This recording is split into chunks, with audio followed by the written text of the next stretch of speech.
I was born as their mistake, then forced to raise the children they actually wanted.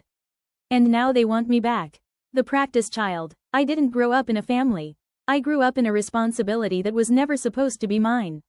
My parents had me when they were still teenagers, too young, too selfish, too unprepared to realize I was a child. Not a consequence, not a lesson, not their mistake to fix.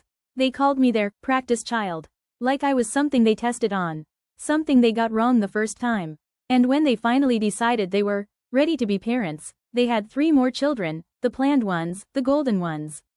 The ones they treated with care, love, patience, pride. And my role? I became the invisible child. The babysitter. The live-in nanny. The one who raised the children they chose, while I was the one they never wanted. I was 12, waking up early, making breakfast, tying shoelaces, braiding hair, packing lunchboxes, walking them to school, and then sprinting to my own school so I wouldn't be late. But I was always late. Teachers scolded me. I stayed silent. I didn't want to embarrass my family. Every afternoon was the same. Pick them up. Feed them. Play with them. Help with homework. Bath. Dinner. Clean. Sleep. Except I didn't sleep. I stayed up doing my own homework under the kitchen light while everyone else rested. When my grades fell, they told me, "You're lazy. You don't try hard enough." When I cried, they said, "Stop being dramatic. You owe us." Because somehow, being born became a debt I was forced to repay. And then came the moment everything broke. One evening, my mom shoved the newborn into my arms and said, "I need to sleep. Be a big sister." I hadn't slept properly in days.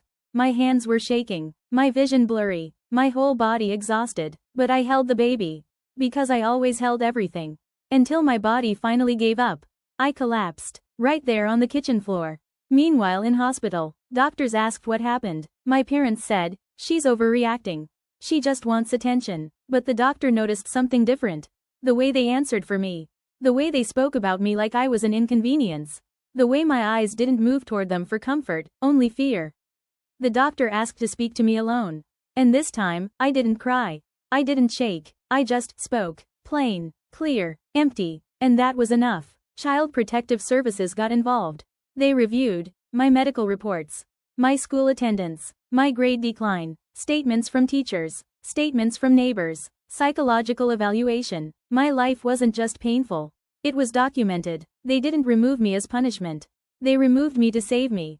In foster care, a new family came to meet me. They didn't force hugs. They didn't say, "We love you," on day 1. They didn't try to fix me. They just said, "You don't have to take care of anyone here. Just rest." I didn't know how to respond. I didn't know how to just be a kid. So I rested, slowly, quietly, safely, and I healed. Not quickly, not perfectly, but enough. Meanwhile, my parents? They didn't learn. They didn't apologize. They didn't grow. They guilt-tripped. They called. They texted. They used my siblings. "Tyler, miss you. Caleb and Haley cry for you." But I didn't feel anything anymore. Not anger, not love, not hate, just nothing. Because they emptied me long before I left. And now, next week, I moved to another city. To my dream college. The one I worked for. The life I chose. I am no longer a practice child. I am my own beginning. I didn't lose a mother. I didn't lose a father. They lost the child who spent her entire life trying to earn love that should have been given from the start.